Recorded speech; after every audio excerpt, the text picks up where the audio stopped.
The United States won. Brazil won. All right, after the 5-1 drubbing by Colombia a few days ago,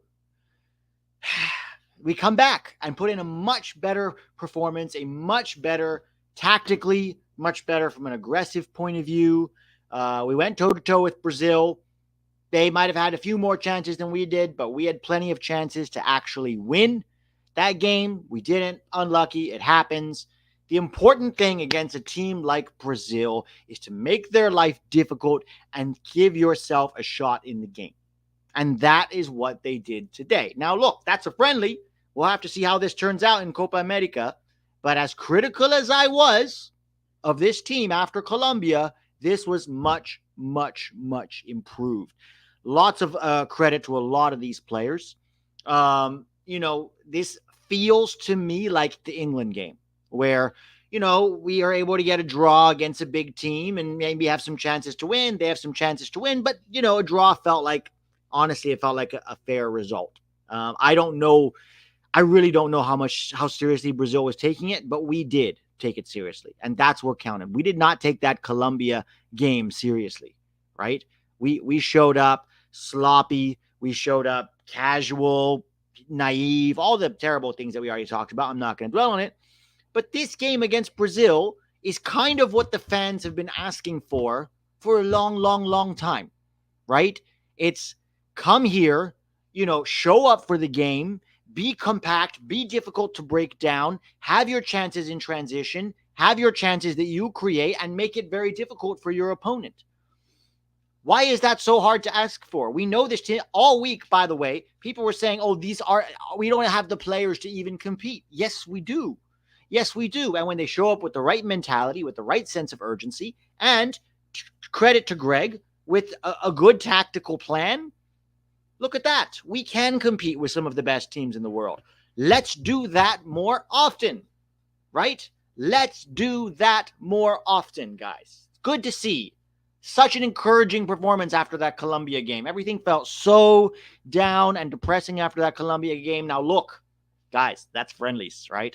Friendlies can be very, very deceiving. Let's see what we look like in, the group stage. But it's optimistic. There's hope. There's some optimism that maybe we can go into this Copa America with some sense of we can do this, some sense of, okay, if we play the right way, if we show up, if we, make ourselves difficult to break down, if we have chances in transition, if we're not naive, if we make the right subs at the right time, which credit to Greg, he did today, then we can get results against these big teams, even if it is a draw, right? All right, let's read a couple of these super chats here. Oh, I have to give Tac the stream link so he can come in. Whew. Tac might not be happy that Brazil drew that game. All right, first we have Aaron Long's Big Stick, the greatest troll artist in the channel by far. Moore shut Vini down for a whole 6 minutes. Would have won with Ferreira. Exactly. Nice Lil G rules. No, I do not like Triple G still. My opinion of Triple G is based on 5 years of data, not one game. But credit to him today. Jesus, Jeff. Kevin Paul, Triple G contract extension incoming. No, he still has to perform in Copa America, right? This is it's a good marker of like, okay, this is how we can and should play. I was just saying, Tac, I've been told all week that we don't have the players to compete with these big teams at all. That we should just accept that we're going to get thrashed by your Colombias and your Brazil. And I didn't believe that. And today we showed that with the right mentality and the right tactical plan, right, and the right ability to make your life difficult and have our own chances in transition, we can compete with these teams, right? Mm-hmm. We can at least give them a game that makes it difficult for them. We made it difficult for Brazil. Of course, they had plenty of chances. They could have easily won this game, let's be honest. But I think we did almost everything we could have done. A few complaints here and there, but for the most part, I thought we did what we could have done to make their lives difficult. And it shows that is the standard that we can expect from this team on a consistent basis. What are your initial thoughts? Yeah, I think when you look at the performances against Colombia and the performances against Brazil, they're both kind of atypical from the Greg Berhalter U.S. men's national team from both ends. We're usually not that bad. like the Yeah. Colombia one, that was worse than the normal Berhalter performances, and we're usually not this good. What happened today was Berhalter got it right for the most part, and the mistakes he made in the beginning of the game, we don't know if it was the players or him. I'm going to assume he made the adjustments because the players, we never seen the players rebel against him, so I'm going to assume Berhalter was like, okay, why don't we stop playing out of the back? It's not working. Yeah. Turn or go long, and also the mindset of the team, whether it was Berhalter, whether it was the players, it doesn't matter. It's a team sport, so all of them got it done. And when we have the right mentality, the right approach against the opponent, we can compete with these teams. Now, sure, if we play Brazil 10 times, they're going to win more than we are. But Yeah. we just showed this game. We had a couple moments, Pulisic, Brendan Aronson late in the game, where that's what we were talking about. You need to put yourself in a position that one lucky play, you score, and then you get a win all of a sudden. I don't think anyone's as critical of the national team as we are.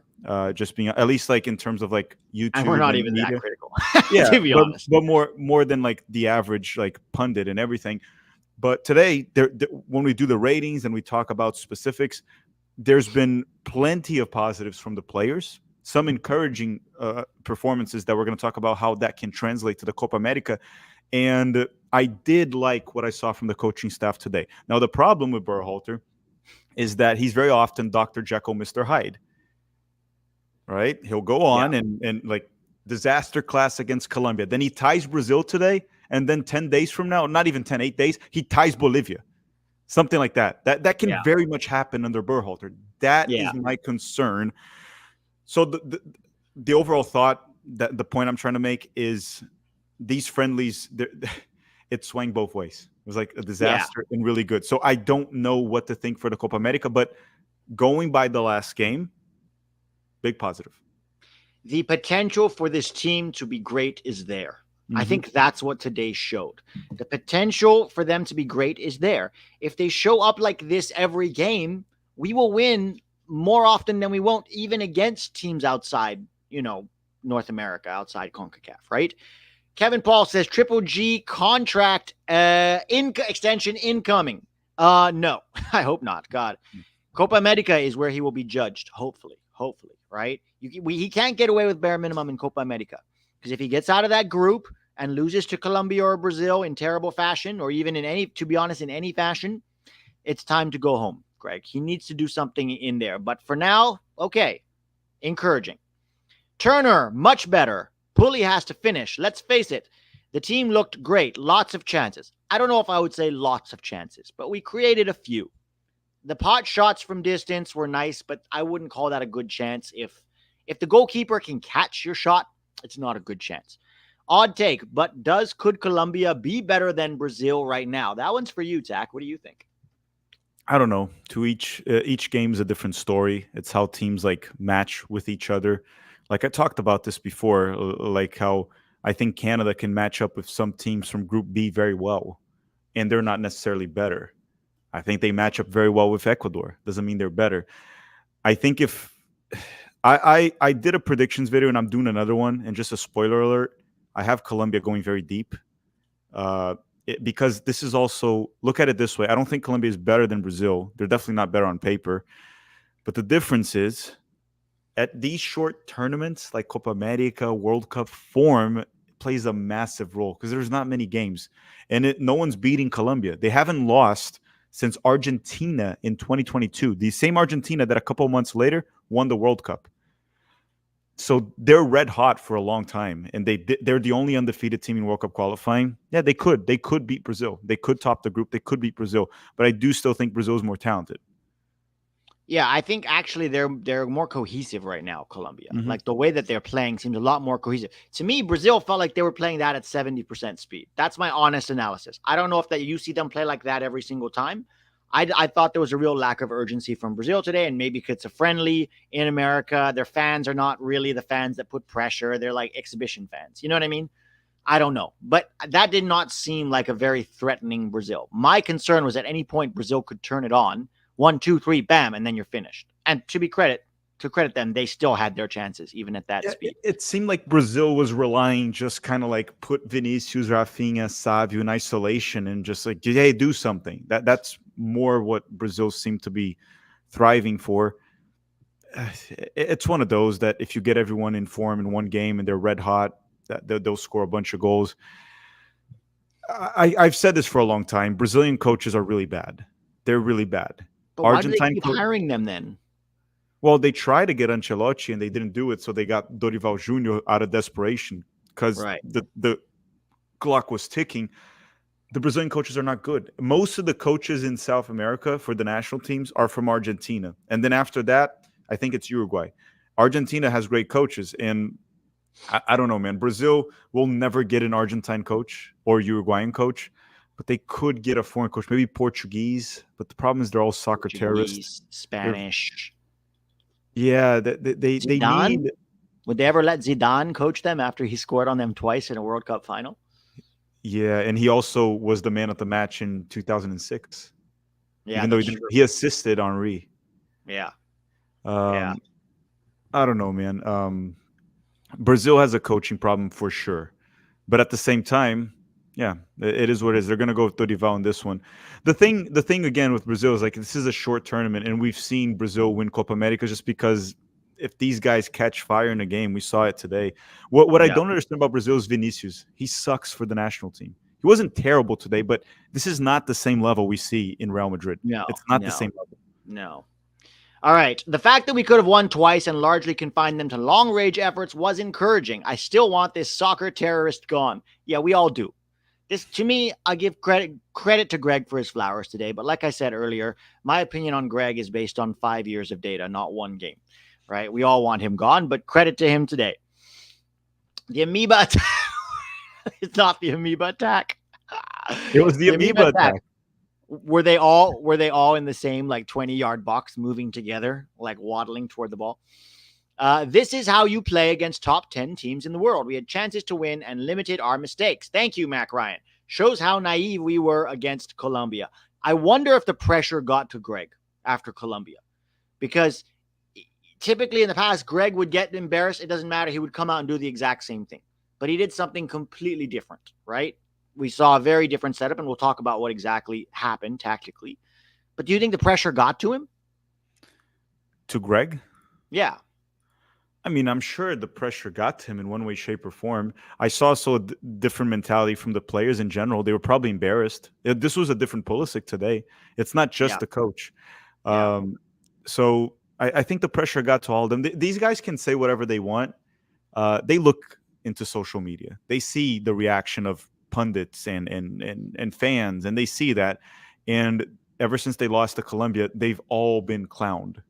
So and to their credit, it could have made them crumble, and they did the opposite. They bounced back with a very good performance, regardless of us talking about Brazil not not playing at their best or not the highest level, and maybe not caring about the game as much.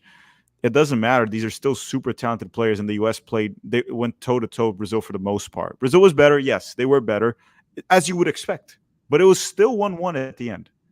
And to be fair, yes, Turner was probably the man at the match, Matt Turner, but Allison made some good saves too. Yeah, he did. Yeah, he did. Specifically against Pulisic and Aronson in the second half. Those were short. See, those were good chances. To me, I mean, the long shots are nice. Take a long shot if you have a chance. But I wouldn't put that down as a good chance. But Pulisic and Aronson in the second half, those are good chances. Honestly, both of them should have probably scored. But yeah, credit to Alisson. He saved both of them very nicely. Let's fucking go. Kind of sad we didn't win. Go USA. Thank you, President Chip. San Hoagland, no question, but thank you. Man of the match is the Great Wall of Scally. Yeah, Scally has been, for me, probably over in the overall of 2 games, Scally has been our best player. And to be honest, he's the one I had the most doubts about going into this tournament. So credit to him. And I'm going to talk a little bit about Scally. BJ was in charge today. For all we know, he might have been. For all we know, he might have been. Cubana Joe Scally is a brick wall. Agreed. Not only did they compete, but they had a legitimate chance to win it. That is the effing team I want to see. I am still hyped over here. See, that's what's so frustrating. We could see this team all the time. This is the benchmark for what we should expect when you wear this jersey and you put on this logo or whatever it's crest and get out there. And that's what we want to see from Team USA. Go for it. Make their lives as difficult as you can. Urgency, hunger, desire. aggression, while also being tactically smart, which they were. This is what we should expect. The guys' podcast. To be fair, we could have won this game if our finishing was better. Sure. Sure. I mean, look, to me, if Brazil had won 2-1 or we won 2-1 or it stayed 1-1, it's nice. But it's the performance that I look at and go, that gives me hope for what this team could maybe do in Copa America if we can get it right. Oh, there's Sam's. Impressed with the countering with tired legs late. Yeah, no, we still kept at it, right? I Stungun. Oh boy. Do you think Jason Christ is a good replacement for Triple G, like Tac said? I have known Tac for 4 years, and I promise you, there is no universe in which Tac wants Jason Christ. Imagine, though, if they asked you, they were like, well, we'll get rid of Berhalter, but you have to have Jason Christ instead. I think I'd still say no. I'd be like, I no. think I would keep Berhalter in that case. Yeah, I'll keep Berhalter. Yeah, if it's Jason, there's not that many coaches that we would pick over Berhalter. That we would pick Berhalter over, but Jason Christ is one of them. We would pick Berhalter. Jeff Carey says his groin feels great. I thought Ream played very well. Yeah, he did. I mean, look, Ream can get caught out for speed, and that, especially against Endrick, that one, I was so worried about that one. But that's not really, we know Ream is slow. That's the one concern about playing that high of a line, even in the mid block. It's such a compressed mid block that your line is almost as high as if you were playing a high press. And that's something that concerns me because they didn't fully exploit it today, but they could have. And another good team might exploit that. So maybe that'll be something to talk about later. Jack Power. You guys were so off. Triple G is a genius tactician who plays 4D chess. What he was doing, Tac, was he was trying to lull Brazil. He lost 5-1 to Colombia on purpose to lull Brazil into a false sense of security and then take advantage of their sluggishness. This team will undoubtedly win Copa America, says Jack Bauer. Jack, if we win Copa America, I will send Jeff Carey to you to give you your own massage. Okay. Well, from what I saw in these two games, it became crystal clear to me that we will get knocked out in the quarterfinals. That's what I got out of these two games. Yeah, probably. Yeah, probably, and that's the sad part. But let us be happy today. Let us. Yeah, sure. Sorry about that, everyone. Let's enjoy this today, and then we'll face that when it comes. We need to stay consistent. Otherwise, this result means nothing. We should be excited, but also realize it could go south again. Yeah, we could go tie with Bolivia in the opening game also, right? This is still Triple G. We don't know. The guy is wildly inconsistent. I mean, he's consistently poor. So this feels more like an outlier than a Triple G like expectation, for sure. So for sure. Just want to hop in here and remind everyone Mexico lost to Brazil's B team bumps. This is true. I said to Tac, of course you play your B team against the easier team and you play your A team against the harder team. So they lost to the B team. We drew with the A team. Tac, more proud of USA or embarrassed by Brazil? I don't think there was anything embarrassing by Brazil. I don't think it was embarrassing. I don't. Here's the thing. Some Brazilians might be embarrassed by it, but I know this U.S. national team can compete with the best teams in the world. I don't think we can beat them by any means unless we, get everything to work in that specific day. But with the players the U.S. has, I don't think it's embarrassing for anyone to tie the United States, in my opinion, if we play well, like we did today. So I don't think there's nothing for Brazil to be embarrassed of, in my opinion. And I do think the Americans, we should be proud of how the U.S. men's national team played. We played against a better opponent, and we saw that on the field. Brazil was better on the ball. The team clearly was more talented, but the Americans found a way to do it. I think the Americans should be proud, but there's really nothing for the Brazilians to be embarrassed of, even though they probably are. I'm going to just say I don't think Brazil took that game I don't think they take friendlies that seriously. That's my personal opinion. I've seen Brazil play a lot better than that and with a lot more intensity. That intensity was dialed down. But again, it doesn't matter. We brought the intensity. So we deserve that draw. Shaq Moore, BBL. What's BBL? Stop Vini Jr., truly the GOAT. Shaq Moore, I don't know why you guys... Okay, I don't know what BBL is. Were they putting BBC? What is BBL? I kind of don't want to know. I'm worried it's not something good. But let me just say this. So Shaq Moore got bodied off the ball that one time by Vini Jr. And Then he Matt almost Turner scored. had to make a save. They almost scored on that. So, and he was on the field for 6 minutes and he gave up one chance. He also gave up the free kick to Vini Jr. that they could have scored from too. That Matt Turner had to make 2 saves because of Shaq Moore. So let's stop with all the Shaq Moore. Vini And, Jr. and dude, literally, he barely touched him, and Shaq Moore went flying like a no, paper and, mache. and Pete, and that was Shaq Moore played 5 minutes with a gassed Brazilian side in the last 5 minutes. Yeah, and he was fresh, and he gave up 2 chances to Brazil in 5 minutes. So let's all chill. He's not our best 1v1 defender. That's more like it, says ESG Soccer. Yeah. Allison is a god. Shaq is not our best defender. Our depth at winger is weak. Well, we didn't see Haji in this game, which I thought was interesting. Scally played excellent. Yes, I agree. Good performance. We match up good with class teams. Not convinced we win anything with Gregarious in charge. Greg out, Tuchel in. I mean, I would take Tuchel over Greg, but I don't know if I want Tuchel either, man. He's going to put Pulisic at wingback. JU says, I would love an Argentine coach for us. Yeah, the right Argentine coach could be good. Triple G's ego just swole 5 times. Amoeba attack for the win. We're never going to hear the end of this amoeba attack now, are we? No, Colin, it worked. It worked. Amoeba attack. This is the level I expect with our guys and their talent. Thank you. Now imagine what they could achieve with a decent manager. Exactly. Fun game. They looked like a classic USA team from the 2000s, but with more technical ability. That's what we're saying. This is what old USA teams used to look like in terms of the intensity and the hunger and the aggression. That's what they looked like. They just didn't have the talent to do much in the attack. We now do, which is why we can and should expect better from the team. And we've been saying this for years. Weah squandered chances on the ball. To be fair, all of our guys at some point squandered chances on the ball. I thought Weah was good Brazil, today. huh? I thought Weah was good today. Yeah, I thought Weah was good. Nobody was poor today. McKennie was maybe below average. Yeah, McKennie was not his usual self. Oh my God, the game's schizo.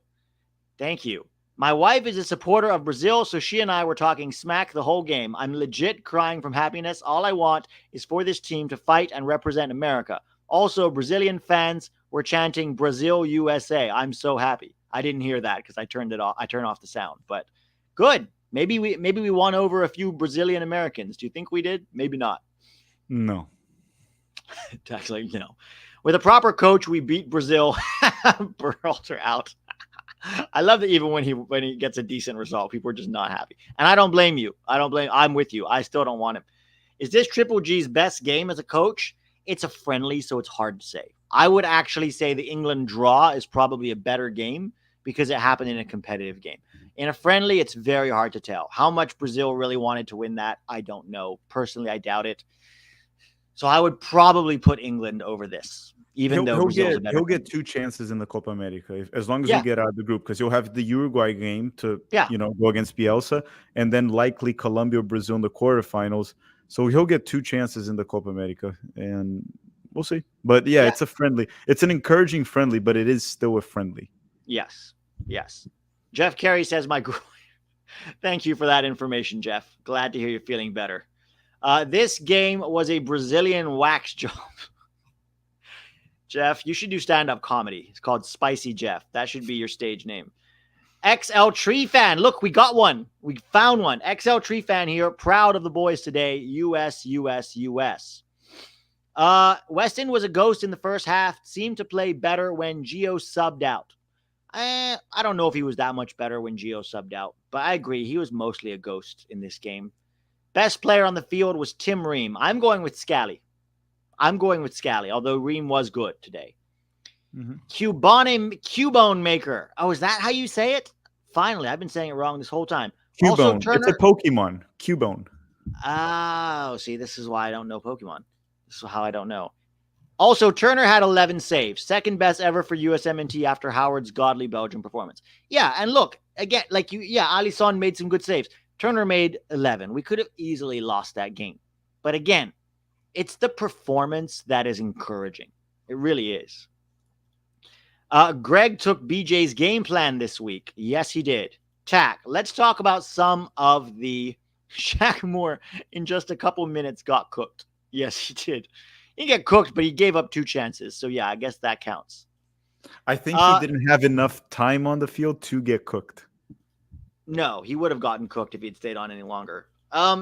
Tac, usually when we do these post games, we are scraping the bottom of the barrel for positives, right? Mhm. Today we actually have some to talk about. I'm just going to start with Joe Scally. All of the conversation leading up to this camp and Copa America in general was how do we replace Serginho Dest? And from Tim Weah to Weston McKennie to Tyler Adams to Chris Richards to Yunus Musa, options were preferred. And Joe Scally got his chance against Colombia and mostly dealt with Luis Diaz quite well. And now he came and dealt with Vini Jr. quite well. Vini Jr. didn't play well, but part of that is also down to Scally for keeping him quiet. And particularly in the 1v1 moments where Scally was caught out, because there were times where Richards had to go deal with Vini Jr., right? We lose the ball upfield, and because our fullbacks were so high, Richards gets isolated versus Vini Jr. But the times that Scally, got isolated 1v1 with Vini, I think he did a good job of dealing with him. And so between Luis Diaz and Vini Jr., I'm fully confident going into Copa America with Joe Scally as our starting right back, despite the fact that he might not be our best 1v1 defender, according to Brian McBride. But Scally's going to have problems in the attack. He's not going to be very impactful in the attack. But today, in these two games, defensively, he was solid, and that's really all you can ask for. Well, and if you look at our bracket, unless you think we're going to make it to the final, where we would have to deal with like Messi and Di Maria, Diaz and Vinicius are probably the two toughest wingers he could face. And he passed the test. So we were concerned about not having Dest, which I still think we lose a lot in the build out going forward with Dest, but we gained a defender there. And I think Scally has proven that he is the starting right back for this summer. He is. Yeah. The When starting Dest right is back. not fit, I think Scally has shown he can do the job. Do the best things come out of Brazil? The Brazilian butt lift, the Brazilian wax? Jesus. Oh, BBL is Brazilian butt lift. That's Okay. what it is. Got it. Okay. I thought it was big black something or other, Yeah. I was like, wait a minute. What's going on here? I think one positive we can put for this game too was Matt Turner for a couple reasons. With his feet on the ball, he's still abysmal. And even the goal was him. And it wasn't just the goal, it was other moments too. That one, it happened to end with the goal. But the thing was, he made some really good saves today, and he was arguably the man of the match alongside probably Joe Scally. He played very well, Matt Turner. In coming into the tournament, especially in the goalkeeping position, you need confidence. Any position you do, but goalkeeper, it's even more important. And I mean, if we are going to pull an upset, we need a sharp goalkeeper because we're underdogs, and the goalkeeper will be busy. We're going to have to defend for our lives. And these teams like Uruguay, Brazil, Colombia, no matter how well we defend, they will get shots on target. And at least Matt Turner comes in with his confidence a bit higher for the Copa America. Will he continue to play like this? Who knows? He was terrible against Colombia. He was terrible for Nottingham Forest during the season. But I guess there's hope. There's hope right there. Yeah. No, for sure. Yeah. My positive is going to be our response to the goal, right? Because they score early and you're thinking to yourself, first of all, Turner looked really shaky with the distribution, especially before that goal. And that goal wasn't all on Turner, but he gave it away. I thought Chris Richards, for example, could have gotten tighter to Rodrigo, but Turner, gives it away. And I'm like, oh man, okay, so 14 minutes in, we're down 1-0. This could get ugly. That's what I was worried about. Mm-hmm. But our response was good in two ways. One, we didn't drop our heads. We kept going. We got more compact. It felt like we stopped playing out of the back under real pressure. We started going long, and we kept up a level of intensity that and belief that made us think, okay, we still got this.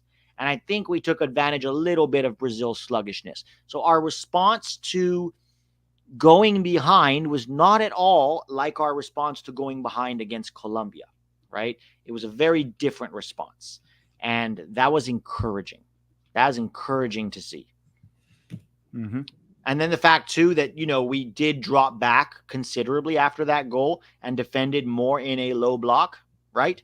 And then all of a sudden, it gave us a platform to build on in transition, which is what we asked for, right? Can we play more in transition against the best teams in the world, which we did, right? We did play a lot more in transition today, which was, I think, crucial to our success in this game.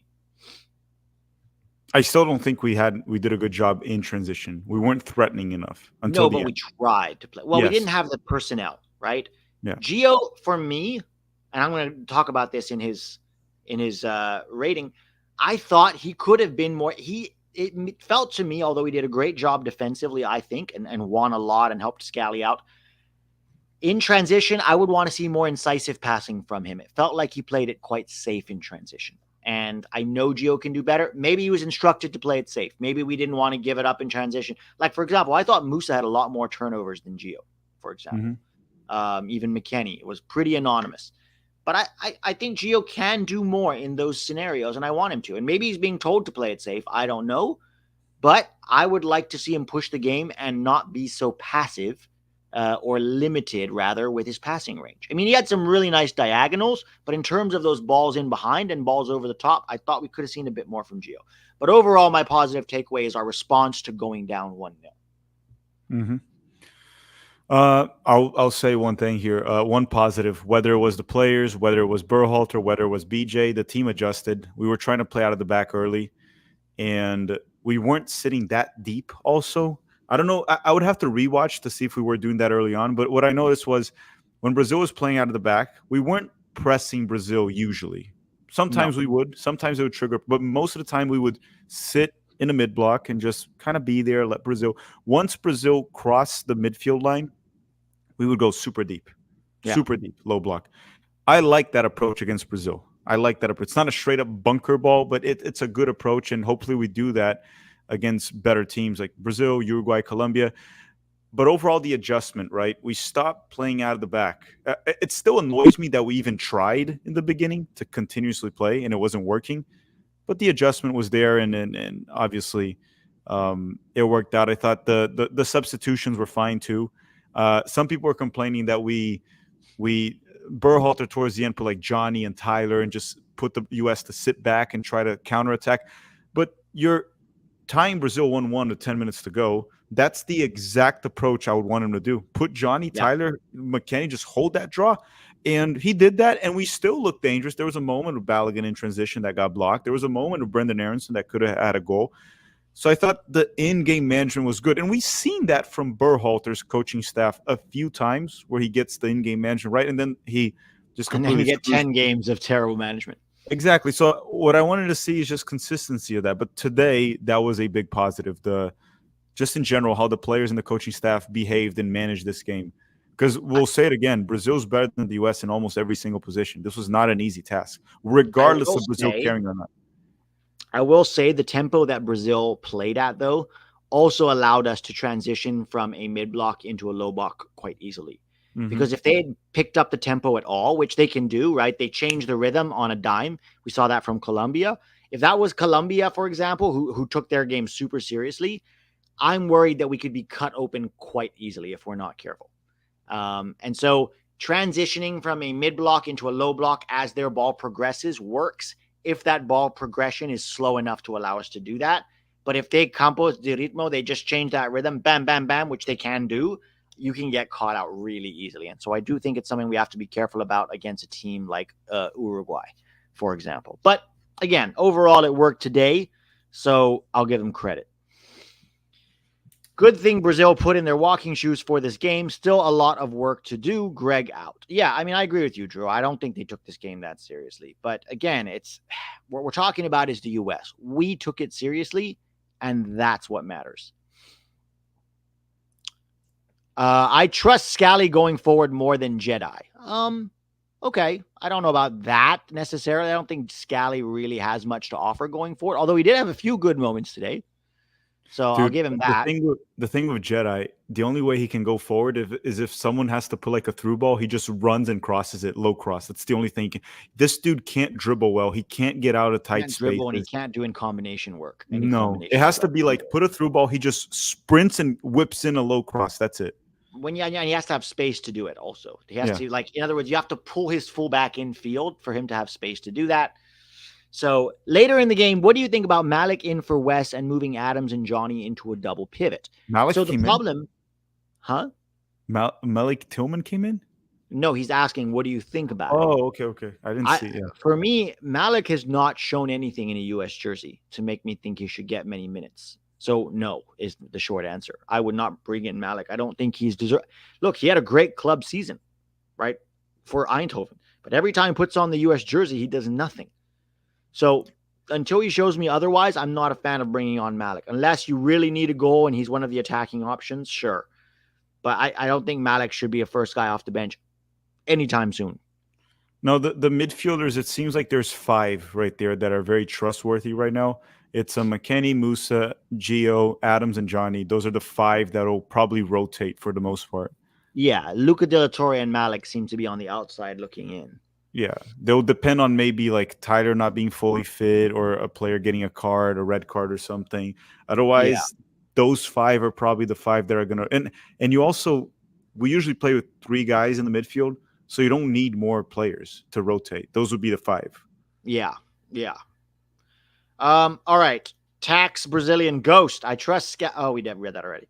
Why do we have to lose 5-1 to play better? It's not just lose 5-1 to play better. Why do we have to play like shit for 10 games and then get one good game? And then the media is now going to be hyping Berhalter through the roof, calling this a signature win, even though he didn't win and it was a friendly, right? Signature draw. Signature draw. Signature draw with the amoeba attack. Look, it's a friendly. It's a draw. It's encouraging performance. Berhalter still has plenty to prove. One game does not erase 5 years of grotesque mismanagement. Was this the first game Endrick didn't score for Brazil? Yes, right? What is it? Was this the Was this first the game first game? Endrick didn't score for Brazil? No, no, no, no, no, no, no. He's played other games. It's just that he had scored consecutive games. He had scored for the past three, but no. He played, for example, against Argentina when we lost in the Maracanã. No. Yeah. Okay. Couple more here, and then we're going to get Tax next positive. Speaking of Argentinians, Gallardo is available. That is true. Gallardo has been very, very good. Who was he coaching? Ecuador last time? No. He's probably talking about Marcelo Gallardo that coached River Plate. He was in. I think he went to Saudi. Oh, He went to like Saudi Arabia, but I think he's available. The thing it was is, Gareca who coached Ecuador. Sorry. yeah, the thing I don't know if he would adapt to the U.S. players. From what I've seen with River Plate when he coached them. Like I said, for the U.S. men's national team, the best coach is a coach that plays that is a pure soccer terrorist, like a Jose Mourinho, a Diego Simeone, Abel Ferreira from Palmeiras. That's the coaching. Thomas Tuchel, even though I wouldn't want him there, it's Yeah. those are the coaches that I think would work better with the player pool the U.S. has. Marcelo Gallardo is not that. No. Just here to upvote intensity, hunger, aggression, and consistency. Yes, this is what that last part is going to be important, right? Because intensity and hunger and aggression is all good on a game like that. We need to see that in every single game for every single minute. It's not okay to drop those levels. If US go to semi, Tac and Yanks must streak the match. No, thank you. Federation paid Brazil to make Triple G look good. No, I just don't think Brazil cared. I really don't. They didn't look like they cared about that game to me at all. Tac, what's your next positive? I mean, I already talked about the in-game management. You talked about Scally. I talked about, what was the other one that I Turner. had? You talked about Turner. Turner was a positive. That's the result. I mean, we did still tie Brazil. I know it's a friendly, but if this was a competitive game, let's assume Brazil was trying as hard as they can. This would have gone to penalty kicks, and then penalty kicks, it's anything can happen. I guess the result, it is a positive. I'm not going to come here and celebrate a draw. I don't think it's to celebrate, but it is also to recognize that the U.S. found a way to get a draw against a superior team. So that is a positive. Proving that it is possible for this group of players to compete with teams better than us, which I've been told this week was not possible. It's not possible, guys. All right. We might be scraping the bottom of the barrel a little bit here, but what are some of the negatives? Are there any things that were causes for concern? Concern? Yeah, from this game. My concern is that it could create an illusion, right? You talked about this. Brazil didn't seem to give it all the intensity that Brazil can do. They never really put that high intensity that they're capable of, and Colombia did. Brazil seemed to not care if it was a draw or a win. And there were moments where they could have won the game. And my concern is that it's like we come into the Copa America and now we think everything's good. We're back. We tied Brazil. And then we play, for example, Bolivia with a low block. Bolivia with a low block, not us. And then we tie Bolivia, for example. And then all of a Right. sudden we're in deep crisis. And Bolivia is not a good team. Yeah. But we've seen us almost tie Trinidad when we played in Austin, Texas, which Bolivia is probably better than Trinidad, just to make that clear. Yeah. So Yeah. that's You're right. probably it's not a negative that I'm saying. It's just a concern. Yeah. Okay, and it's a legitimate concern considering that's how it's often been in the past, right? We would have a good game and then 5 followed by 5 bad games or bad performances. Mm-hmm. I'm just gonna say Shaq Moore getting on the field. Dude, so the first thing that happened was literally he got bodied off the ball, and he wasn't just bodied off the ball; he flew. Like Vini went like this, and he flew like a good 4 feet onto the ground, and Vini shot, and Matt Turner had to save it. The guy should not be on the national team, and he definitely should not be on the field. So that's a negative. Any other negatives? I thought I we had a do. lot of. Huh? Oh, go ahead. Go ahead. I have one. Yeah. Okay, go ahead. You go first, and then I'll do mine. I think Weston McKennie, because as much as everyone bounced back this game, McKennie definitely wasn't as bad as the Colombia game, but he's looking a bit sluggish, a little bit heavier than his normal self. And he did already look like that towards the end of the season with Juventus. He even kind of got benched the last few games. Remember that? Yeah. By Allegri. So sort of bench. He did still play the final and all that, but his minutes went down a little bit. I am a little concerned because McKennie is one of our best players. And if we want to do something, we need him to be in good form. And he was like today, most players bounce back, but I wouldn't say McKennie bounced back today. I wouldn't say it's a No. bounce back performance. It wasn't horrible by any means, but it was below average for I him. will for his also standards. say you're going to the Premier League. The intensity of the Premier League, he remembers what that's like. Mhm. Like, you're not going to be able to get away with being even half a pound overweight. Like, that is one fast ass league. And if you can't keep up with that intensity, we're going to see another lead situation. I'm concerned about Weston, and maybe I'm overreacting. He did have a good season with Juve overall, but he cannot allow him to. We all know this. He has a problem with his weight, right? It's been his entire career. Juve's talked about it. He's talked about it. 29 has talked about it. Like, his friends have talked about it.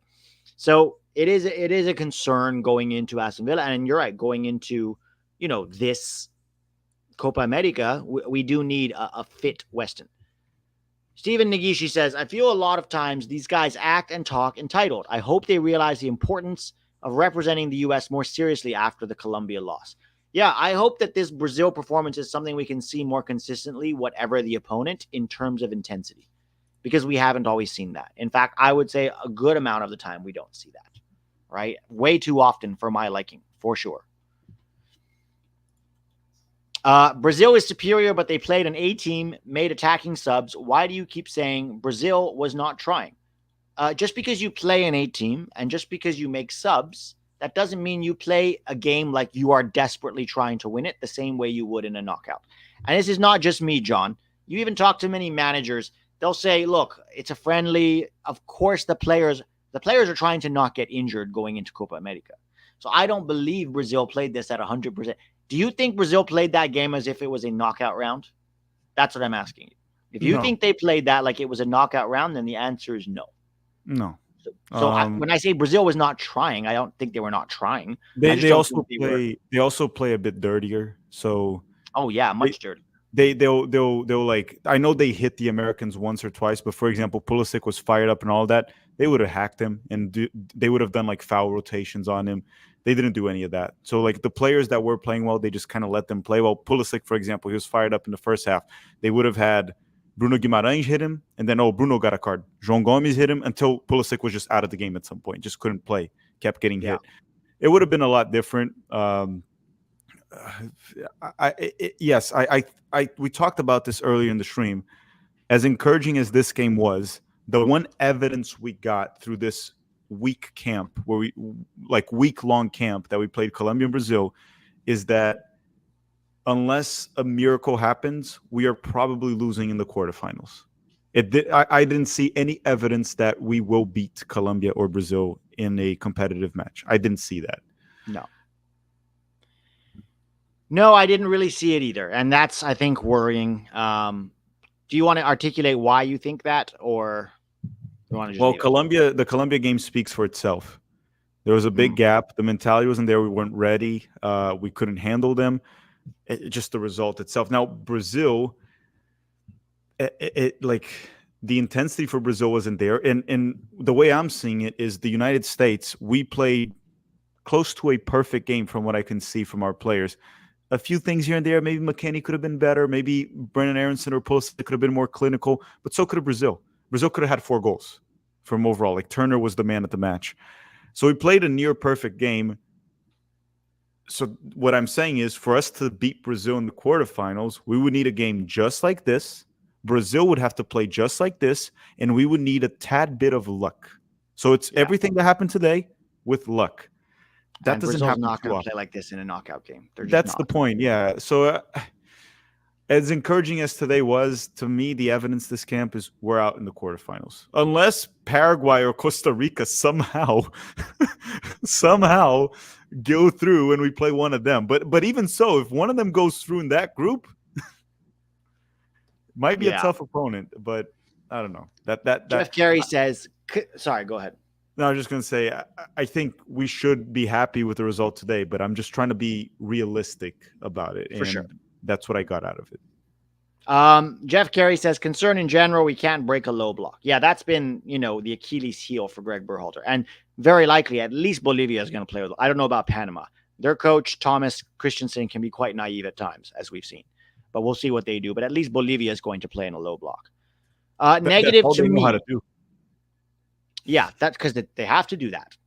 They have to do that every single time.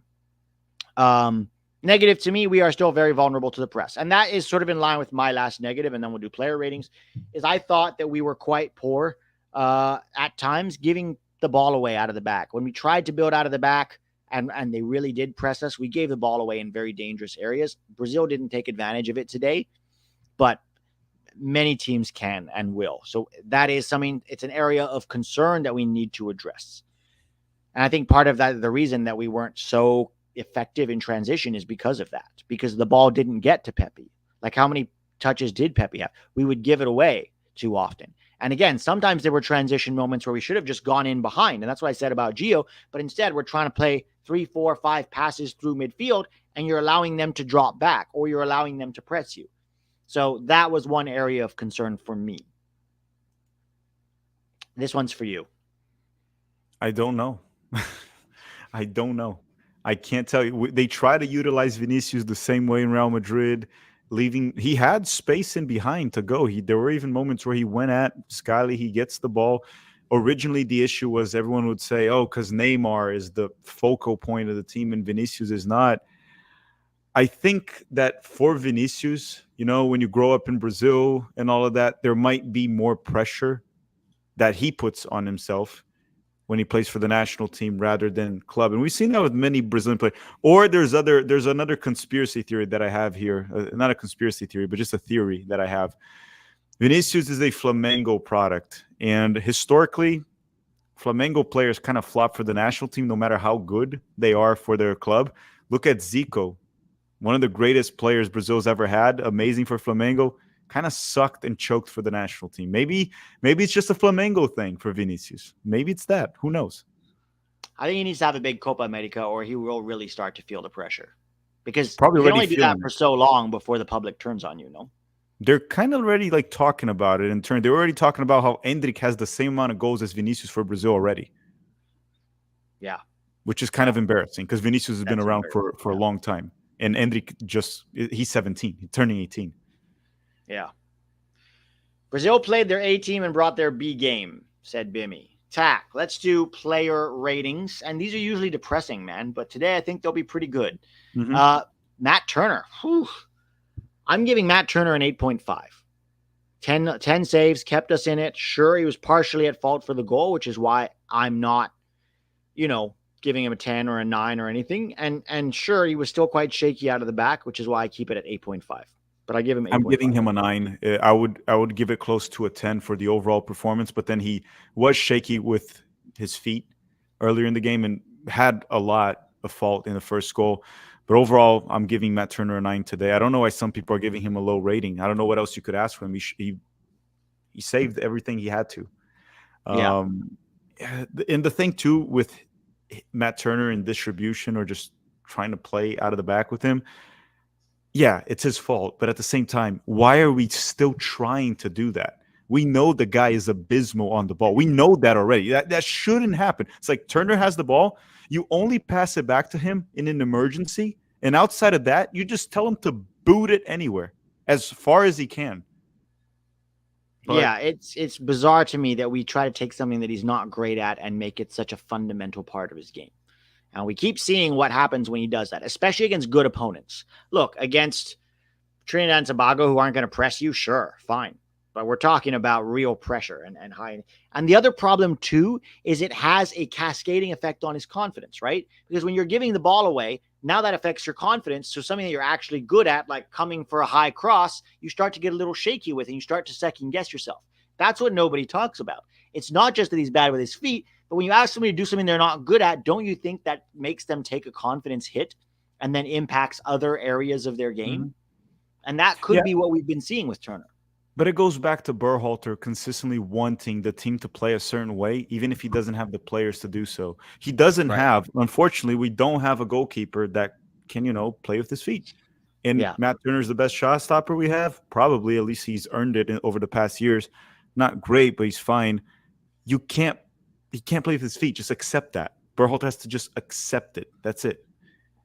I don't think that's going to happen, sadly. But let's move on to Scally. I'm giving Scally a 9. I think it was a very good performance from him.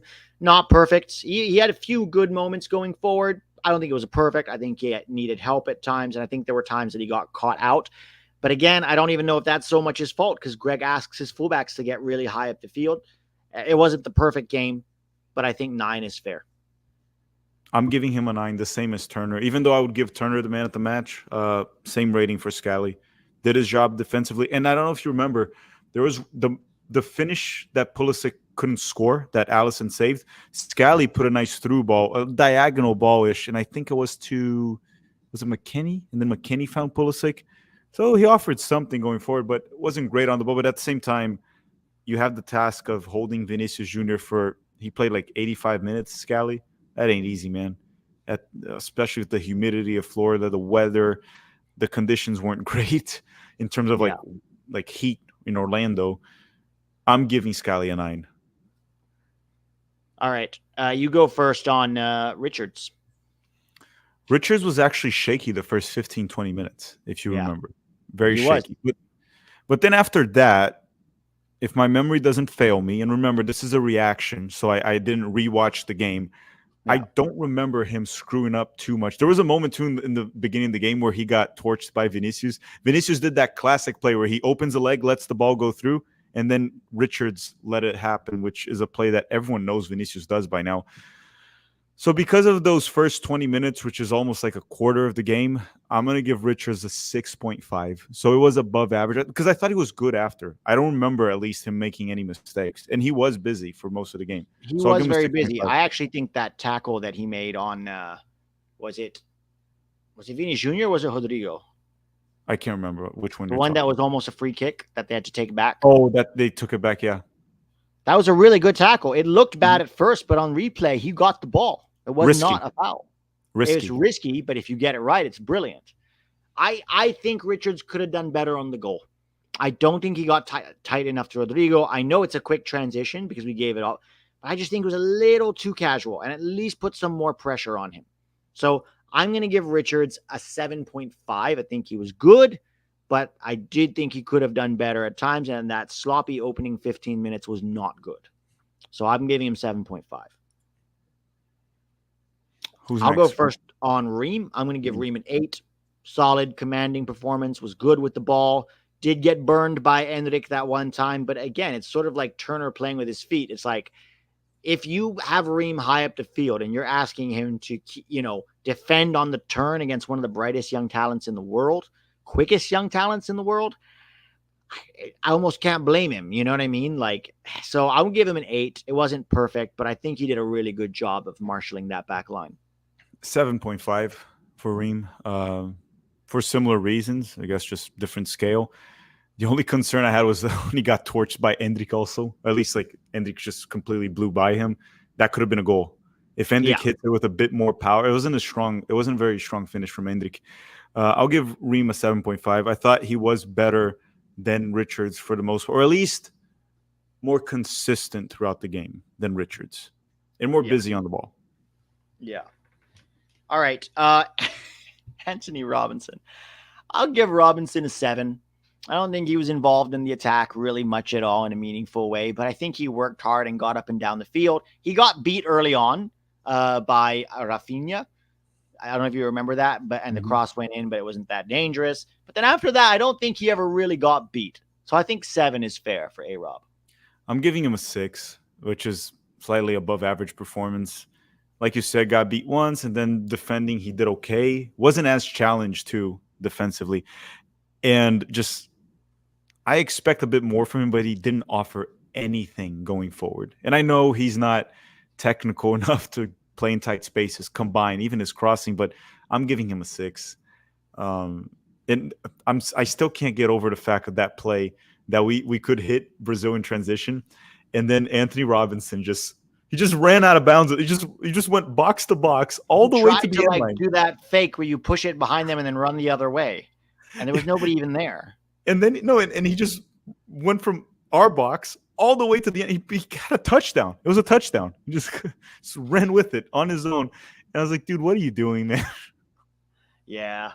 A-Rob, I mean, the fact that we have no other options at left back is why A-Rob keeps playing. But I would love to one day get to a point where there's real pressure on Anthony Robinson, because just feel like no matter how he plays, that's going to be his spot, probably through 2026, right? You go first on Musa. I'm very curious to hear your thoughts on Musa. Dude, it seemed like it was one of the games where it was like 8 or 800. It was like some really bad moments. He had some really bad giveaways, by the way. Not one, not two, not three. It was like 4 or 5. Hit a freaking rocket from outside of the box that would have been a banger. So that's what I'm trying to say. It's like horrible giveaways. Had some moments where he progressed the ball well forward, but overall, I think it was just like so good, so bad, inconsistent. I'm gonna give him a 5.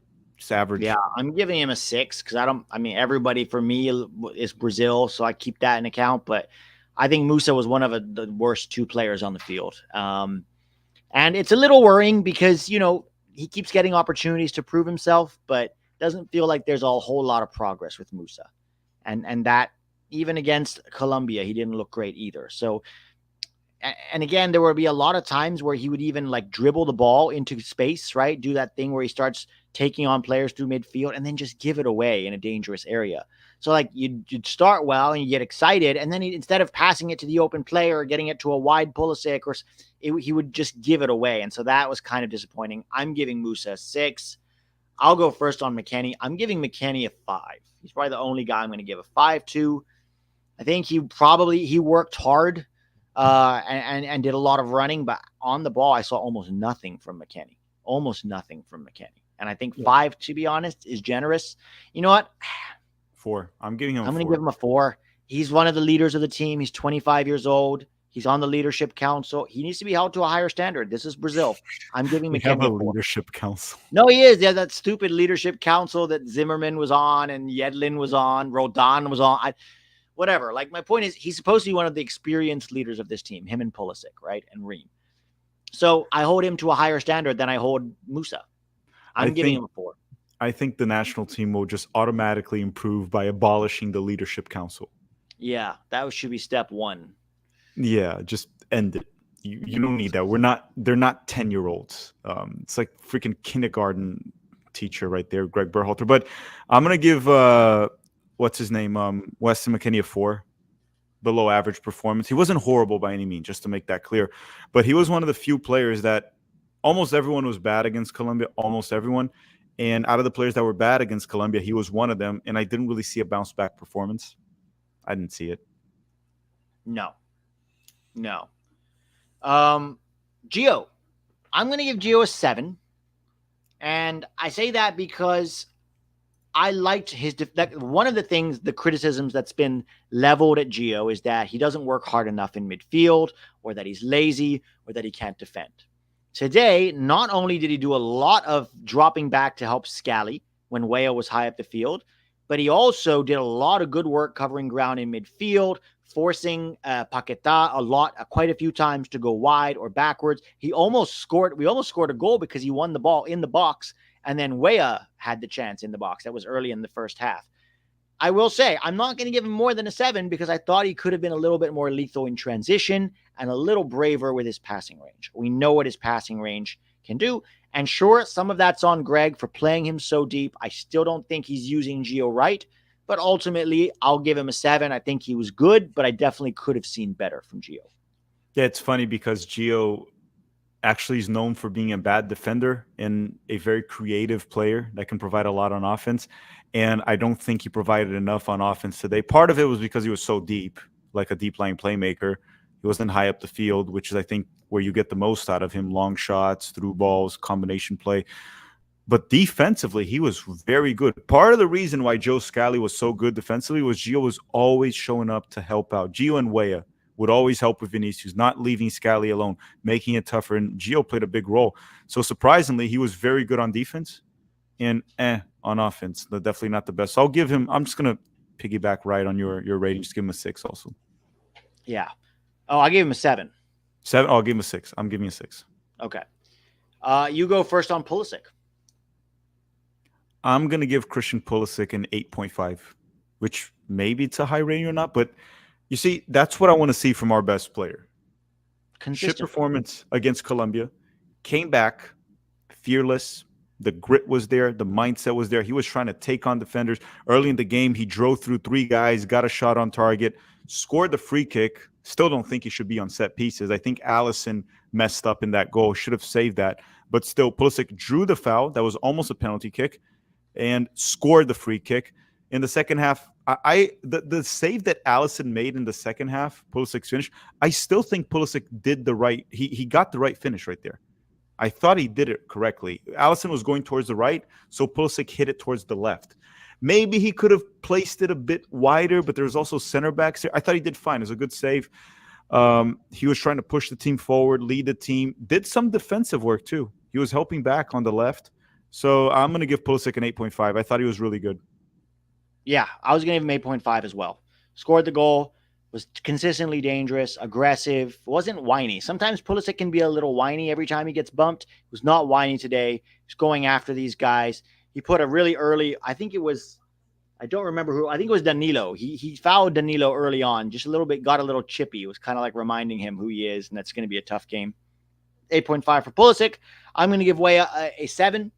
I thought he had some good combination play, was dangerous, was stretching the field, didn't always drop back, which is why I think Gio did, but I think was a threat. And, against Brazil, if you're a general threat, I think 7 is fair. 7 also. Also, a lot of defensive work. Tracked back. Weah was really good. See, I don't know if I have to watch it again. Maybe I missed that. I didn't think Weah did as much tracking back. Maybe more in the second half. In the first half, Gio was doing a lot of that work covering for him. But maybe I'll watch it again for the Patreon video. He helped. There was even a moment where Vinicius beat Scally and Gio, and then he got like a weird shot off because Weah came in to press him in the first half. That was in the first half. I'll rewatch it. I'll rewatch it. Pepe. It's a tough one, right? Because Pepe was doing a lot of defensive work off the ball. You see, I want to give him a 6, like above average in the sense of like not on the ball. We didn't create anything for him. He was just kind of like playing like a tactical role, or maybe somewhere between like a 5 or 6. It's very tough. I don't even know how many touches he had. So I'm going to give Pepe a 6.5 because he was asked to do an impossible job, to play as a target man against Brazil with no service. And I actually thought he had some good hold-up moments. When we did get him the ball, I actually thought he had some good hold-up moments with, against Brazil's back line. and tried to combine. I don't think he's ever going to be a world-class striker necessarily, but he put in a shift. I'm going to give him a 6.5. Yeah, I'll keep it at 6. I don't remember all that, but I don't remember him doing anything wrong. He did a lot of defensive work, was grinding, even pressing Brazil when needed. It was just not really a game for Pepe to be productive. That's the truth. Yeah, no, and let's face it, strikers in Greg Berhalter's system can rarely be productive because we get such terrible service to He them. doesn't need them to score 5 goals. He said that He before. needs them to play the striker in his system. If that's the case, then he was a 10 today. Um, Subs. So Johnny came on. The first two subs were Johnny and Johnny came on with no, wait. Johnny, I can look it no, up. Johnny wasn't one. It was Balogun and Balogun and Johnny, Johnny came on. Balogun and Johnny. Yeah, Balogun and Johnny. I thought Johnny did fine. I'll give him a 6. yeah. 6.5 was steady, safe on the ball, protected the back line, did his job. Nothing brilliant, but good. Yeah, and again, his job was to help preserve that draw, which I think he did quite well. Mm-hmm. So Johnny 6. Balogun 6 also. I Balogun thought he 6. came in, had a good moment in transition, got blocked, Yeah, came in late in the game, did a lot of defending also. I'll give Balogun a 6 also. there Maybe was I'll give one Johnny moment. maybe I'll give Johnny a 6.5 and Balogun a 6. Like bump up Johnny a little bit because he was busier than Balogun. There was a moment in transition where Anthony Robinson's on the left and Balogun is screaming for the early cross, but Anthony has to take like 4 more touches and then we lost the chance. And then this cross was terrible and it went over everybody. And Balogun was clearly frustrated. It's like when your creator is Anthony Robinson and Joe Scally's crosses, of course we're not going to get service to our strikers. And then the other one was Tyler Adams. And That was Brendan it, Aronson. right? And And Brendan Aronson. Brendan. I'm giving them just both a solid 6. I think they worked hard and they helped to preserve the lead. Brendan Aronson could have done better on that goal. Let's be honest. It was a good save from Alisson, but at that range, you kind of have to finish that. Actually, I'm going to give Aronson a 5 for missing that goal. I think Tyler actually had some good moments protecting the back line and recovering. Even I think he helped them. I think it was Shaq Moore or Scally down the right. One of them lost, and Tyler was the one that cleaned it up. Tyler, I'll give a 6 also, and Brendan a 5. Brendan just hustled, and I think he should have scored that, man. Yeah, I think so too. You're that close. You've got to finish that. You've got to finish that, man. What about Shaq Moore? No rating? I'm not rating him because he was only on the field. We never rate somebody who's on the field for 6 minutes. But if I had to rate him, it's a 2. You can't give away 2 chances in 5 minutes. He was pretty bad. But what's his name? Lastly, Berhalter, right? Yeah, I'll give Berhalter an 8 today because the starting lineup was fine. I probably would have started Johnny and Horvath, but I think the starting lineup was fine. He got the draw. His game management when we went down was good. Tactically, I thought we were set up better than we usually are. And I thought his subs made sense. They were like for like subs generally, apart from Gio and Johnny, but they generally made sense. I wonder if he had started Balogun, could we maybe have had more opportunities in transition? Because, you talked about how we weren't that good in transition. The problem is in transition, you need somebody stretching that back line. And Pepe is asked to come to the ball and play hold up. That's not transition. But if you have Balogun there, you can maybe hit them more in transition early. Pepe's also not fast. He's not fast, right? Whereas Balogun is.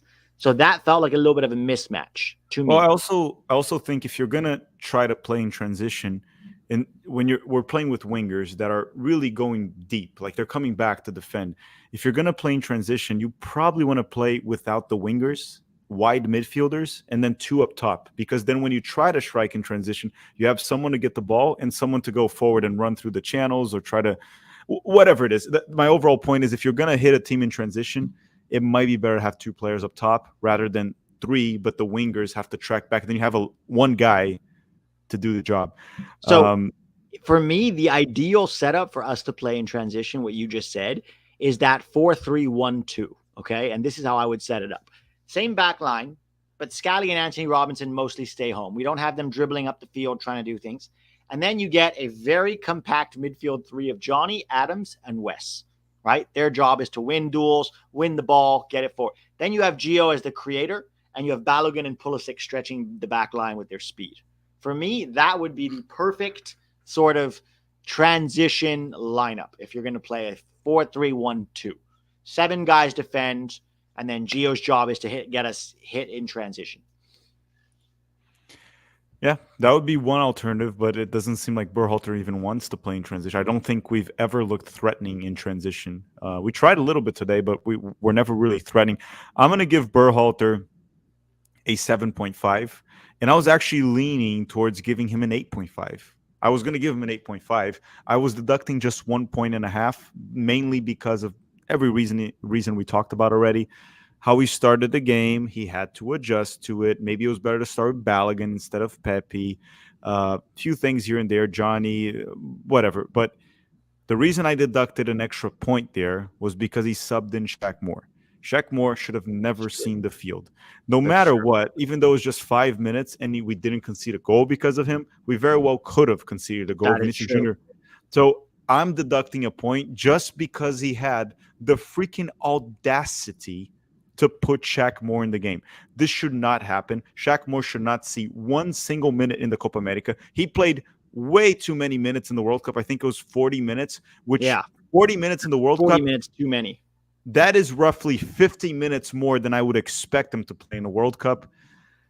That's my issue with it. So I'm giving Greg a 5.5, sorry, 7.5, which is still a very good rating. Very good rating. Yeah. All right. That's it, guys. Let me see if there are a couple more super chats. Tac, you're going to do the 7 things tomorrow, right? Mm-hmm. Yes. So I have a couple here. If we played like this against Colombia, would we have won? I mean, you don't know for sure, but we would have given ourselves a good chance. A, we would have given ourselves a good chance to win. And B, we wouldn't have lost 5-1. That's the important part, right? Canada and USA have had similar windows, with both of them losing badly and then going toe-to-toe and getting a tie against Giants. Good for CONCACAF. Yeah, that is good for CONCACAF. Again, it's friendlies. Both these teams, all these CONCACAF teams, will be judged on how we perform in Copa America. Speaking of which, CONCACAF Council is back. That's going to come out either this weekend or early next week. We're doing a whole video. We have a new Mexico representative where, Eddie is back for Costa Rica. JD is covering Jamaica, and then Josh will be covering Canada. And of course, I'll be covering the USA. We also have a American Soccer Council video coming out with Tac and Adam and the Straight Red guys. So that's basically looking back at this whole camp and then looking forward to Copa America and what we've learned and how we're feeling going into it. Tac's going to do the 7 things we learned tomorrow. If you're not subscribed to Tactical Manager TV, I'm pretty sure you are if you're here. But if you're not, go subscribe to him. I will have the Patreon breakdown of this game tomorrow. It's $3 a month. You get lots of good quality content, a lot of clips that I can't show on YouTube. I can do there. It's less than half. Like naked clips? Coffee. Like naked clips, right? Like naked clips? Yeah, because you can't show those on YouTube. Well, that's a separate Patreon just for Jeff. Tac also has a Patreon if you want to go subscribe. What it does is it helps to support the channel, guys. It really, really does, because this is a niche topic. We're never going to get millions of views. So thank you if you can. And everybody who has already supported the channels, thank you so much for doing that. Guys, have a great rest of your, what is today? Wednesday? Rest of your week. We now have a bit of a space, right? We have 11 days before our first. We play next Sunday. Not this Sunday, the other Sunday. Yeah, so 11 days before our game versus Bolivia. I will cover the... So, yeah, we should talk real quick about Copa America. I'm going to cover the Canada-Argentina group, and Tac is going to cover both the Brazil-Colombia groups and also Mexico, right? Yeah, because of Ecuador there and everything. Well, we'll put the schedule for everyone. I don't remember from the top of my head. But again, guys, the Euros start this weekend, and even though the U.S. plays on Sunday, Argentina and Canada already play next Thursday. That's the game that Pete will do a stream. I won't be in the stream, unfortunately, because I'm going to be going to the game I want to go hate watch Canada and Argentina. I hope they draw. It's just bad for both. No draw. It's good for Canada, actually. But any Euros? You're going to cover England at the Euros, right? No, I'll just hate watch England in the knockout rounds. I'll hate watch them. I'll do something. But so no live watch alongs. I might try to do a Germany, but guys, the schedule, the problem is we have work, and that makes the schedules hard to do too many. I'm going to be in Chicago next week for work again. So a little chaotic, but definitely the Copa America will be covered with a focus on the US and obviously Argentina, Canada, Mexico, Brazil. It'll be fun. Thank you for hanging, guys. Smash that like button if you have not already. Shit. The sponsor video, you know what? No sponsor video for this one. I only have to do 6 videos a month, so I'll skip this one. But Bet Online, where the game starts. Don't Believe. forget, I still use them. Believe is the whatever, the code that I use. Guys, have a great week. Thanks again. Smash that like button before you go. Talk to y'all soon. Let's go, USA.